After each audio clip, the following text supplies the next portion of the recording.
So I'm about to service the mini excavator. I'm gonna crank it up.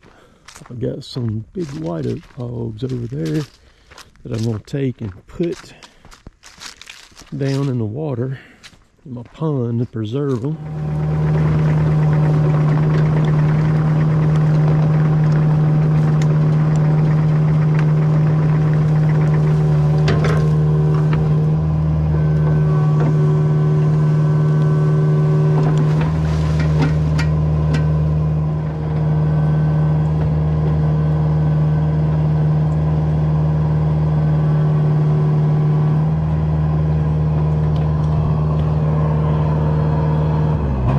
I'll leave them right there.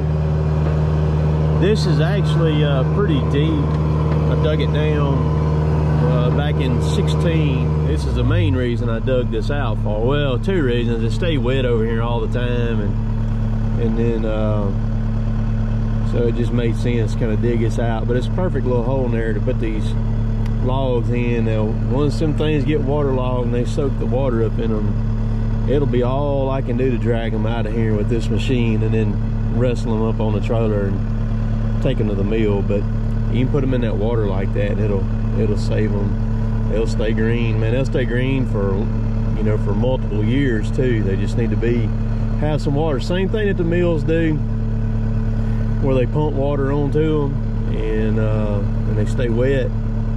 Except I got the luxury of just putting them in water here. We're gonna get the engine oil, fuel filter, all that stuff like that, and we'll do final drives. Go ahead and swap them too while I'm at it. They should, yeah, they're nice and warm. They'll run out good. Got air filter for it, and I've also got one of those oil drain things that'll screw into it. You take the drain plug out and screw it in, and you got a valve on it that you can open and close and easily drain oil and not make a mess and not have to take the plug out of it no more. So we're going to install it too here in just a little bit. I'm actually going to try to pull a vacuum on this thing and install that plug down there with it full of oil, and then drain it once I do it. So and I'm going to show that too while I do it. But I'm going to take the air hose and blow it off real quick and get that done.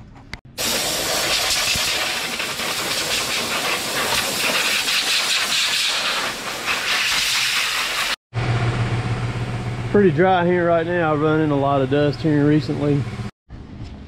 It's got a little cover down here, just a screen on it. And you don't have to take all of them out. It's fixed where you can slide it. You can break them front ones loose, take the back ones out, slide it out. But you don't have to do that. You can just leave one in it and then spin it around out of the way. That way you don't take it all the way out. So there's a drain plug. I'll go get this other one. Go in it. We've got the vacuum here. We're going to try to vacuum it and hold it and swap it. We're going to attempt this. Got a shop vac. Got the where you pour the oil in. We're just gonna put that over it, and we're gonna try it and see if it'll hold up in there. This is the one for the Kubota.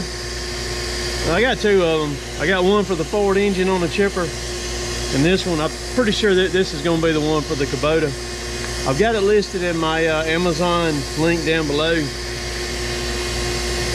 See it right there. If you want one and you got a Kubota.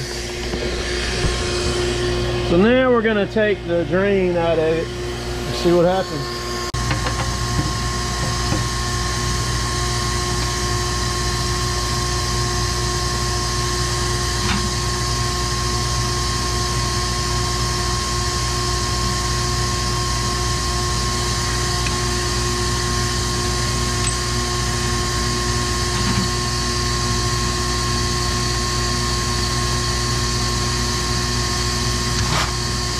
Oh, it's gonna stay out here sucking.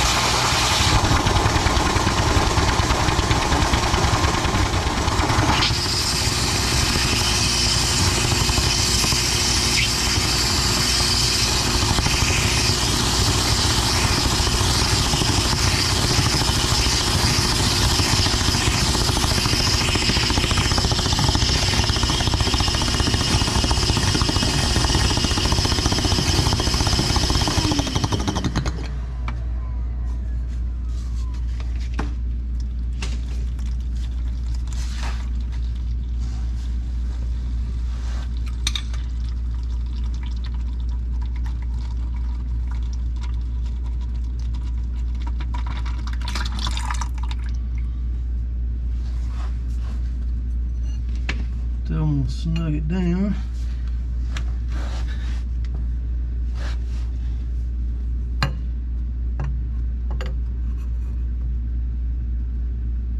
So, 1/8 of a turn.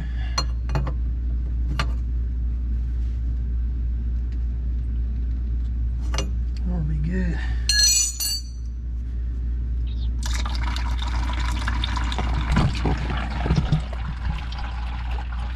That dog's gonna hunt.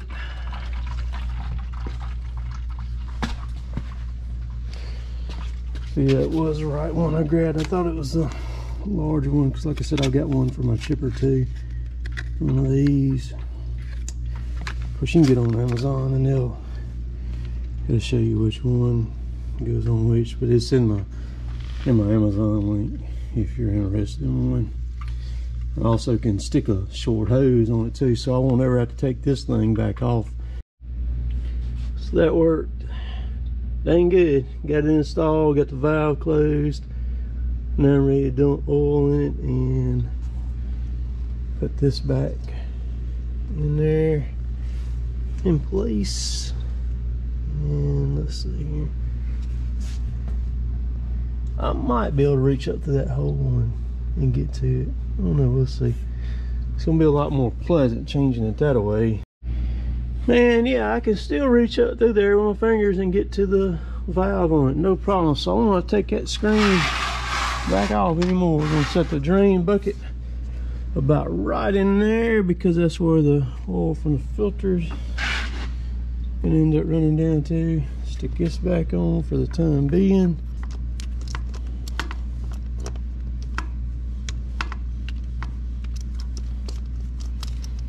I hate these filters that are on horizontal like that because they can make a mess. All right, so I got the new one. I got oil on the rubber seal on it already. I'm gonna screw it on. It don't take long to service this thing. It's pretty quick. It's relatively painless to do. So it holds almost 2.5 gallons. It's right at it. I'm about to dump it in there. I got the oil in it. We're gonna go ahead and crank her before I put the fuel filter on it. I like to do it separate.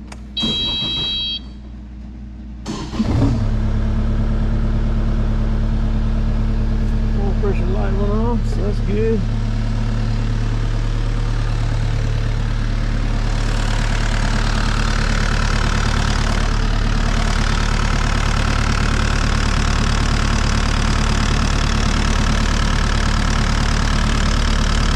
So it had $7.94 on it now, and it's got the $10.51. I'm changing every 250 hours. You can go further than that, but I'm just gonna change it. So the worst part about this fuel filter is you got to deal with the water sensor on the bottom of it.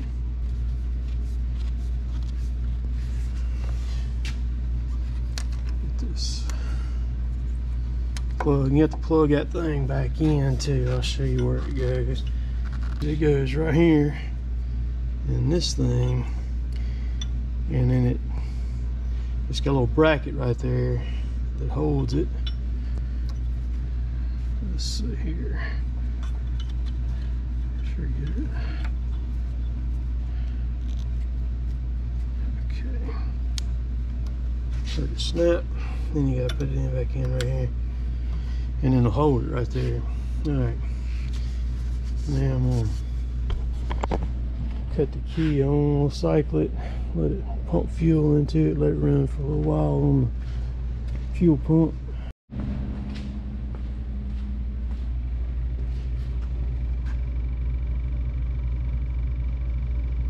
I can hear that little pump clicking. You may not be able to, I don't know.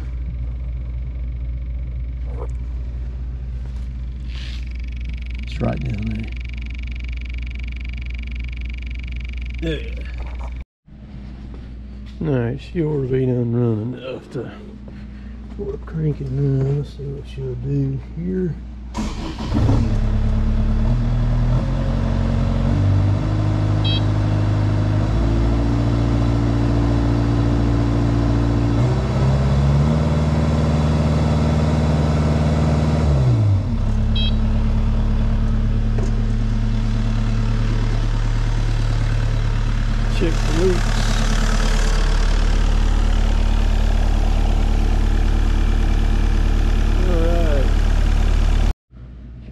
This is pretty painless too. I showed this in several videos. I like to clean everything off. I don't like nothing dirty. I don't like no grit going up in anything, because all you do is you kill it later on down the road. We're gonna dump it out. I'll show you how to do it. Last time I did this, I was not very smart. I've been running a dog out of this thing, and I popped that one out down there, and it had a good bit of pressure built up. It blasted 90 weight oil back out at me like crazy, man. Just went everywhere. So this time, rather than being dumb, we're gonna do it smart. I had to go get a bigger hammer. The little Milwaukee wouldn't do it. All right. So see, you're gonna have a little bit of shavings in it, and that's normal because them gears are gonna wear in there as time goes. That's why I change this thing every time I change the oil, because I want to get that stuff out. Right there you can see a little bit. Not much, and that don't hurt anything at all as long as you change it. And that's the reason why I dump it, get it out of there, put fresh in there, because it don't cost anything to hardly to put a bottle of 80, 90 weight oil in there, gear oil in it, because it don't even hold quite a bottle. All you do is get either one of these plugs on the bottom. It does not matter, as long as you got this one or this one on the bottom, and drain it there. Pull this one out. I recommend pulling that one out first, that way it can get air in case it does have heat pressure built up in it. Then you take and you go up here into this one, and you just start putting it in till it comes out the center one right there. You'll see it when it comes out the center one. She's full, and you put the plugs back in, snug them up, you're ready to run. I think it's, let's see, there it is right there. I can see it coming up now.